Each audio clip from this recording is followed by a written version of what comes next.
And we're live. It's 2:30 p.m. It's a Wednesday afternoon, and you're watching Innovation Fika with Donny live from Teknikringen 1, KTH, Stockholm, Sweden. This Wednesday afternoon coffee break where me, Donny, gets to interview lots of interesting people with really cool ideas, and we always talk about something you can learn as well. It's just a short coffee break. Therefore, the name Fika, which means wonderful coffee break, making fantastic things happen in Swedish.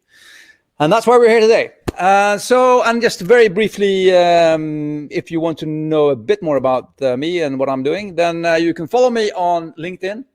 Follow me on LinkedIn. I post almost daily on entrepreneurship, startups, innovation, and some inspiration as well. And this show is on Innovation Fika with Donny on LinkedIn, on that page, Innovation Fika with Donny, where you will be finding all of the episodes. This is actually episode 53 now today. So we're actually getting quite a number of good episodes on. And everything is saved also on YouTube. And if you go to my Medium page, Donny S. Ligonis, you will also find all of my posts. I think 413 posts now. And also slowly adding all the videos and all of my newsletters, which you can subscribe to as well on LinkedIn. Weekly Musings, a weekly newsletter there. This is a live show every Wednesday afternoon. So join live so you can comment and interact and ask questions to the incredible guests I have on the show. But today we're live on LinkedIn, YouTube, Facebook, Twitch, Unibid, and Twitter. So on any channel of your choice. Enough about me, enough about that. As I said, just tune in every Wednesday, 2:30 p.m. There's always something fun and interesting to learn and to see. Today, episode 53, we're going to talk about pitching. This mythical startup-y kind of thing, which all startups seem to be affected by. You have to rehearse your pitch and do your pitch.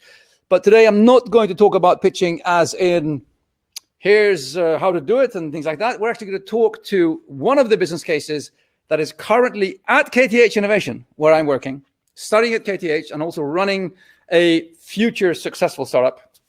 And we're going to talk about the ins and outs of pitching and the work in progress they're doing and the thoughts that are running around in their head now that they're trying to prepare their pitch for the first big evaluation session that we have in our pre-incubation program.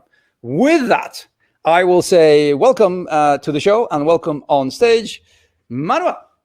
I wish I had like an orchestra that could do like cool things. I have to add sound effects to this, or I get an orchestra here. Manuel, welcome to the short coffee break show, and I'm so happy to have you here. I know we have lots of friends watching as well, so ask questions and comment on the feed to us, me and Manuel here. So, but before we go into the whole pitching thing, let's talk about you. Okay. And let's talk about COSE. Okay. So who are you? Okay, let's go. So, well, I am Manuel. I come from Spain, and I studied, a Bachelor in Industrial Electronics and Automation. I went to Finland, and then I'm here at KTH doing my master's degree in Artificial Intelligence.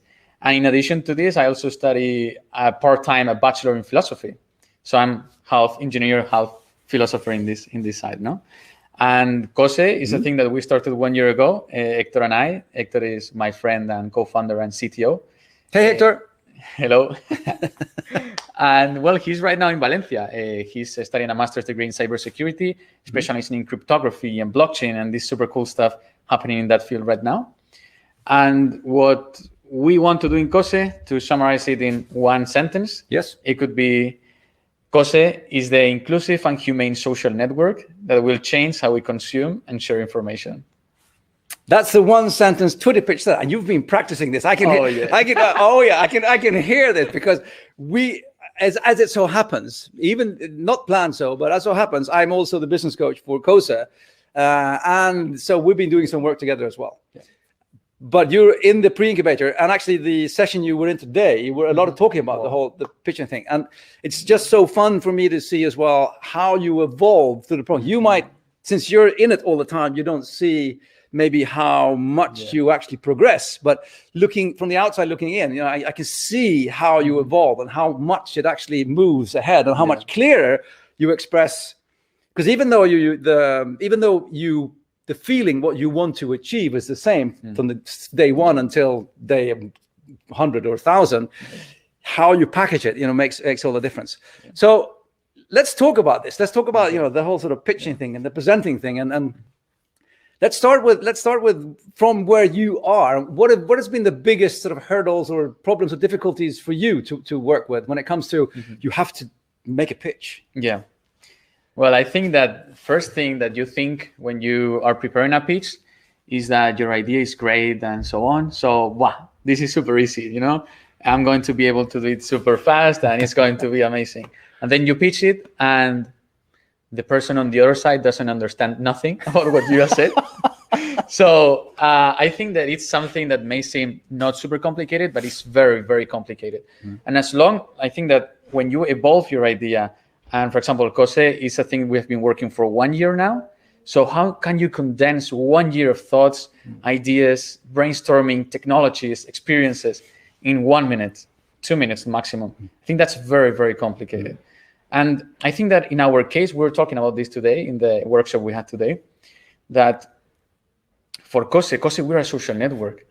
And it's a thing that is very heavy in the public debate right now. So we have an extra difficulty for our case, because it's not only making COSE clear, it's not only explaining our product, but we have to be very, very cautious with the words that we use because they create prejudgments on things. And for me, I mean, I've been practicing pitching for some years now. I've practiced for some other ideas, products, etc. But for me, this is the greatest challenge, the biggest challenge in pitching that I've ever had for this reason. Yeah. Do you experience that it's easier or more difficult to pitch something that everybody has a point of view about? Because like everybody knows, a social network, and everybody has some kind of, do you find it easier or harder? Much harder. Much harder. Yes. Because let's say the words that are used in mass media to explain what a social network is create pre-made ideas on the audience. And you want to avoid that because you want to be a social network, but you want to be something different, something new. We have made a great work, like rethinking everything from the ground bottom, investing in creating new technologies, new perceptions, new experiences. And it's not good that you are using the bad words. So you create ideas that are pre-cooked in the mass media, and you give an idea of COSE that is not the reality. You know? So for me, it's much more complicated. And I think that is one really important lesson, is that this expression I use is you need to become street smart in your own domain. So you need to know what are the papers writing about, and what other things are going on today even, or last week, or what are the people thinking that I'm speaking to, because what did they read in the paper just the other day that I need to have a feel for. Because you don't want to just sort of say, oh, we're going to do this and this, and people go, yeah, but I read this yesterday and it's out the window, so the whole getting a feel for what you're actually doing and in the context of it, I think is super important. And in your case specifically, because as you said, everybody has some kind of preconception about social media, and everybody, especially media, has been like thrashing social media now it's like, oh, it's bad for the world and bad for people. And somehow, and excuse me for adding my comment to that, is that I feel like we've sort of lost track of the good things with social media. Absolutely. Because there actually are a number of good ideas out there with actually connecting people and spreading good news and actually helping people understand good stuff as well. Yeah, absolutely. But we tend to just go, either or. And that's where you are today, trying to battle with that preconception of. So how do you do that? How do you set the stage for, the early on? Well, I think that one of the most important things is that we want to be, to say so, like the Switzerland of newsletters. We want to be neutral. We don't want to be partisan. We don't want to promote some ideas or others. We want to recreate this sense of community of, okay, we have different opinions on things, but that's not a problem. That's super cool. And that's why I think we've been talking a lot about the experience. That's super important because in COSE we incorporate artificial intelligence. We are exploring blockchain and Web 3.0. That's super interesting. But the key thing is, what do COSE users experience?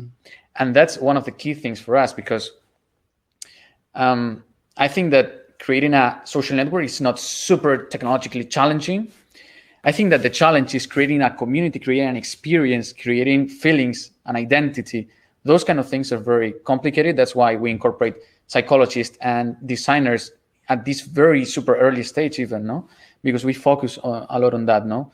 So I think that the magic is in the experience, in the psychology, in understanding users, in communicating correctly, in using the correct words. And I think that we focus a lot on that for this reason. Yeah.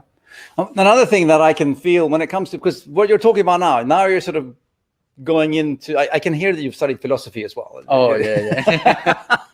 And now we're sort of moving into that direction. And I'm nodding and I'm saying, yes, that sounds fantastic and fantastic. Yeah. And then on the other hand, you know, I have this sort of, yeah, but what's the business case here? And it's sometimes, and that's not because I'm a cutthroat VC, what makes money. I'm just thinking of how is this going to become a sustainable business idea, as in how are they going to be able to sustain themselves over time economically and pay their way forward with the servers and offices and everything and people and staff. Yeah. So I always have to sort of focus on, okay, but what is the actual business proposition here as well? Yeah. And that, what is the business proposition? What is the business proposition here? Okay, so our business proposition is based on three things. Yeah. Okay. First of them, freemium services. Okay. So in COSE we have communities that are the spaces where a content creator that, let's put an example, a content creator has a newsletter and he publishes it or she publishes it every day on a COSE community. So we can have people, users that are followers that are for free or subscribers that are paid. So you have one thing there, then donations to content creators, and all these freemium services that we can create for that. For users that think that content creators create cool things, you can reward them and support them. That's one thing. Other thing is in-house data services. So we want to completely change how the data business is made.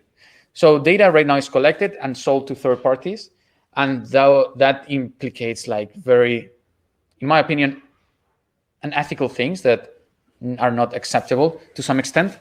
So we want to collect the data and make it stay in COSE to make our content creators create a much higher impact. So instead of selling data to data brokers, we sell it to the content creators so they can understand their audience. They can understand what things are working for them, what things aren't working for them. And I think that creates a huge value that stays in COSE.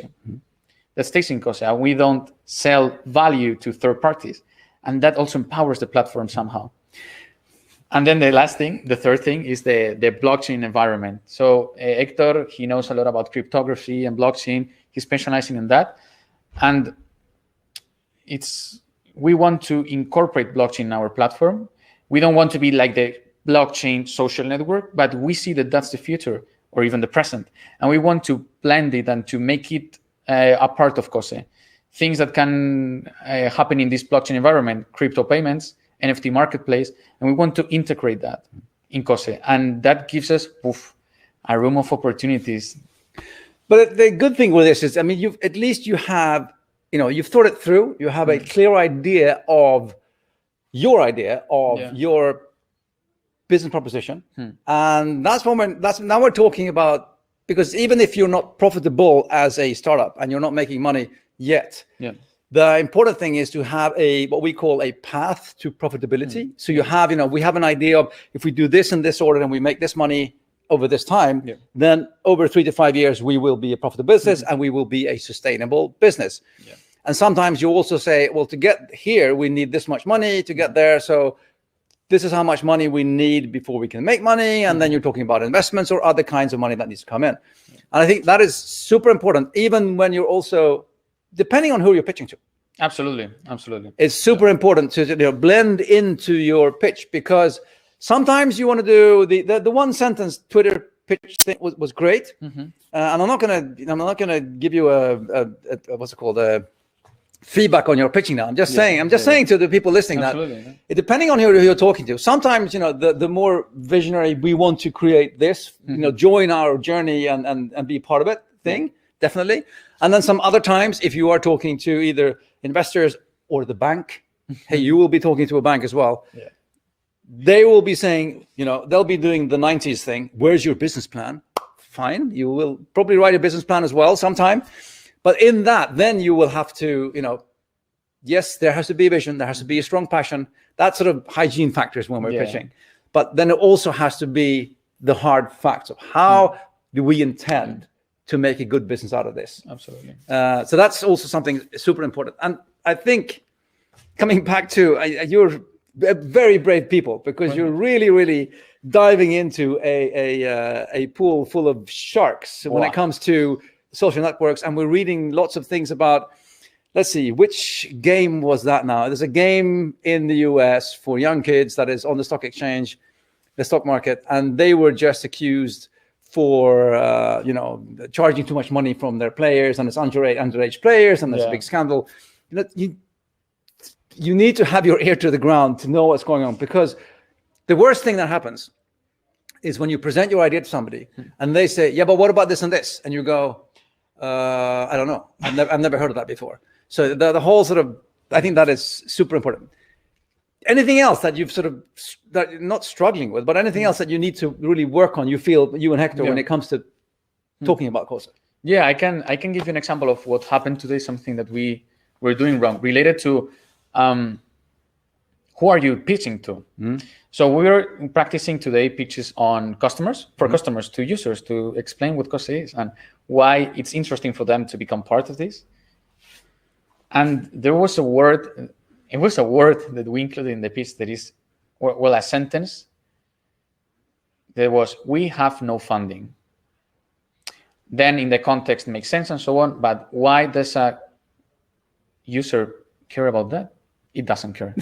A user does not care about funding or that word. So it's maybe 2 or 3 words that make differences in the perception of what you're saying, and that you have to tailor those for each person that you're pitching. And that's a lot of hard work, because like creating a pitch where you explain what COSE is in a high level thing, maybe that's the easiest way. But then to create a set of maybe 5, 6 different pitches, depending on the audience, that's a lot of hard work, and you have to spend a lot of hours and practice a lot and try to tailor and to tune every single word and find synonyms, or this word, yes, but not exactly this word. And that's like the level of attention that you have to pay. It's a word basis attention that you have to pay. And that's what makes it very challenging. I think that's we could spend the next hour talking about this, but I think that is so interesting. And I think that sometimes we tend to overcomplicate things, because pitching or telling other people about what you're doing in order to have them sort of buy into what you are, in a sense, selling. It's like sales, it's like pitching, it's like just trying to get people to listen to you. And I just do the example that just imagine yourself talking to a number of different people that you know in your close environment, and just think to yourself, how would I change what I say depending on if it's my best friend, my girlfriend, my mother, my grandmother, my grandfather, or a workmate or a teammate? Just those simple things, you go, but of course, if I'm going to explain this to, or my 6-year-old niece, or whatever it would be, just, you automatically you start thinking, oh, I couldn't say that. Well, I'd have to do this. Exactly the same thing with sales and with pitching. When we do sales training, I have the example that imagine you're selling in an IT system, right? And then you enter a building, and then first you meet the receptionist, and you say, hi, I am, and then you have a talk with them there. Then you take the elevator up, and then you come in, and then there's the IT department, and you're talking to the IT department about your software, and what are they listening for, and what things do you push for them. And then you meet the finance people, and then you meet the HR people, and you meet the marketing people, and finally you get to meet the CEO, and maybe even the owners and the chairman. And then you realize that all the way through the building, you've been saying the same thing, but in a lot of different ways, just because you've understood that these people will be listening to slightly different things. And that's it. It takes work to understand who am I talking to. Absolutely. And explore those keywords or key sentences that trigger the attention of people. Because one thing that you have to, or one thing that, in my opinion, is very important when you're pitching, is that you have to consider that no one cares about what you're saying. Like you have to to work a lot to grab the attention of people, because maybe you think that your idea is great, but there's no one else out there that cares about your idea being great or whatever. And it's a challenge to get them into your world somehow, no? And you only have, if a pitch is 1 minute, maybe you only have 10 seconds to do that. That's very complicated. And don't forget that you've probably been thinking about this for years and talking about it for equally long time as well. Yeah. And they're hearing it for the first time. Yeah. You know, and so they have, you know, this 10-second stretch to get on board, whereas you're sort of, you're already there. Yeah, You've been rowing for a year here, Well, right? Yes. So Absolutely. you're completely right, and it's super important to understand, I think, that dynamic. Yeah. In that, okay, so they've given you 5 minutes of your time. That when I worked in Silicon Valley, it was interesting because everybody was super accessible. You could email or phone almost anybody in any company, which was a surprise, and they were super polite for the 5 minutes. You know, I mean, that was it. You know, because they were like, it's like 10,000 entrepreneurs per day flying into Silicon Valley, and they were meeting so many people, but they would actually give you 5 minutes of their time. But they gave you 5 minutes of their time, and that was it. So you had that window to get them on board, get them to listen, to understand, and maybe say, great, let's talk again in a couple of weeks or whatever, So I think that is super, super important. I'm looking at the time here. We're 8 minutes left for our broadcast. This is just a short coffee break show, by the way. If there's anybody who has any questions out there that are watching, please post your questions on the feed and we can pick them up here. Otherwise, you can find me on LinkedIn and Manuel and COSE on LinkedIn as well. Yeah. Join us on LinkedIn, connect with Manuel. If nothing else, join the COSE cause. Yeah. Join the COSE cause. And help them build a new social network, better social network, right? Better, or healthier, cooler, funnier. Yes, say. everything. Any good adjective you can add to that empty space there. Yeah, perfect. Positive. That's the thing. No, and as usual, we always have some key learnings and things, and I will end up. I've written some of them, 3 tips today, and I think that we've actually managed to talk about some of them today. So. Top 3 tips I want to talk to you about as well, and leave everybody else with them. We're free to elaborate on it. Tip number 1 is actually, let's see, was that 2 tips there suddenly? Yeah. This is actually first a very practical tip, and then the one we talked about. But my first tip is actually practice your pitch standing up, which is it's actually a physical exercise, because usually we sit on the desk and we write the pitch like this. And then we read the pitch to ourselves and we time ourselves. And then suddenly one day we get to talk to somebody, we meet somebody and they say, hey, tell me what you're doing. And then you have to stand up and your body goes, and what do you do with your hands? I haven't done this before. And what do I do with these? And I'm supposed to be having a keyboard here. And then suddenly everything is really strange. So it's a physical exercise. So just practice standing up, because it helps you, it helps your body to understand that, okay, I'm in pitching mode now, because you stand up straight and you talk and you can, and then also, it helps you convey more energy and passion, and you can stand up and you can really I really believe in this, and I want you to believe in me believing in this. Together we can do it, that kind of thing. Yeah. So it might sound stupid, but a very, very hands-on tip is practice your pitch standing up, because you will probably give it standing up. So get your body into that. That was number 1. Number 2, then, of course, is what I said before. Show street smarts in your domain. Read the paper, understand what's going on around you. What will people, if you come in and you say, hey, we're going to do a new social network, you need to understand what they will start thinking right away. That's it. Yeah. Who's the target group and what are they thinking about? What have they read? What do they use today? What will they compare me to? Because we understand our world by relating to other things. You hear a new band and you go, oh, they sound like, and you create relationships to other things that people know. Yeah, absolutely. That's why it's both easier to do something that people already know, but it's harder because they have preconceptions. It can be harder if you're doing something that they've never heard about before, because then you have to build more analogies and, the whole sort of explanatory models. So, it goes both ways if you're doing something that people know about. So I think the street smart part is a big thing for me. And that's something that I push my cases for as well, because I want to hear that they sort of know. hey, I'm an old guy. I've been doing this for 13 years. I'm not supposed to know more than you do about your startup. So, don't catch me doing that.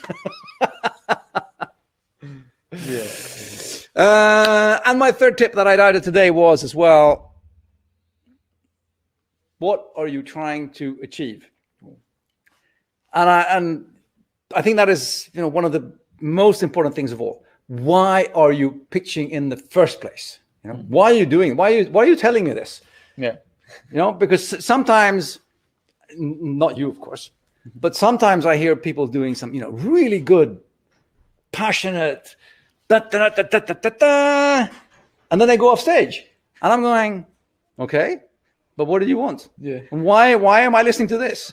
And why did you even want my time in the first place? Kind of thing. So, have a clear mind. You were talking a lot about who are you talking to. I think that was super important and also really, really good tip of understanding, because by doing that, you can also tailor your pitch or your sales pitch or your whatever you're doing connected to, but what do I want them to do? Yeah. So my question to you then is, what do you want people to do when they listen to your pitch? Depends. Yeah. If it's for users, I want them to get on board. Yeah. To join our waitlist that is available in COSE.community, for example. COSE.community online. Go there, join the waiting list. Okay. That's one of the things for users, but for investors, I want them to be interested in the company and wanting them to invest in our project, and not only to invest, but maybe also to believe in our idea, to believe in our team, and to believe that we are the right people to try to do something about this. No. Yeah. So I would say that these two scenarios would be the two things that I would focus more on about. Yeah. Oh, wow. Getting some difficult questions here. Okay. Here's one for COSE. From Martin. What is your opinion on the fact checker webpage that was created for the Ukrainian conflict? Well, that's a friend of mine from Spain. Okay, well, fine. Well, maybe you can answer that then. Oh, that's a very difficult one. Well, I can say related to this that I studied a master's degree in artificial intelligence. And in my opinion, I think that AI is, the capacities of AI is overestimated right now today. I think they're overestimated. Like, we expect AI to be like the messiahs of truth. Maybe in 100 years from now that will happen, but that's not something that will happen today. And the fact is that we have forgot a lot about human intelligence, about people, about the capacities that human intelligence has, that artificial intelligence will not be able to reach in 100 years from now. So that's also a thing that we incorporate in COSE, a blend of human and artificial intelligence. That's how human and artificial intelligence cooperate. That's one of the, I think, the ways to bring more value to companies today. That's one thing that we believe in. So fact checkers, I think it's very controversial and it's very complicated because you're saying to the world, hey, I'm telling the truth about things. Yeah. Oof. Yeah.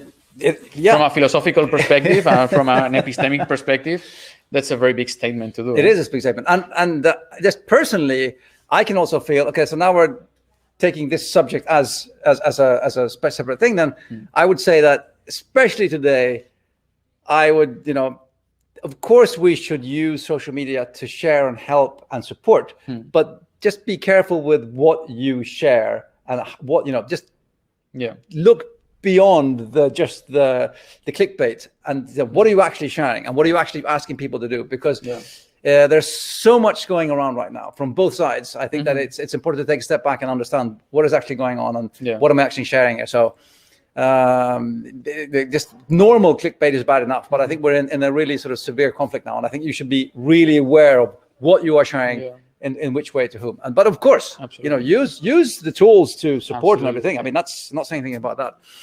The time is 14:59, and this is just a short half-an-hour coffee break. As you know, my Innovation Fika every Wednesday, 2:30 p.m. live from Stockholm, and this has been episode 53, I think, with Manuel from COSE. Work in progress. Yes. We are going to follow COSE.community, and we hope to have you back here maybe in a year's time or so when you're released, and we can go back and see how did it go and where are you now, and everything like that. So, but with that, thank you, Manuel, for being on the show. Thank you, everyone, for watching. And I will see you next week again, 2:30 p.m., same place, same time, Innovation Fika. Take care, everyone. Have a great day. Bye-bye.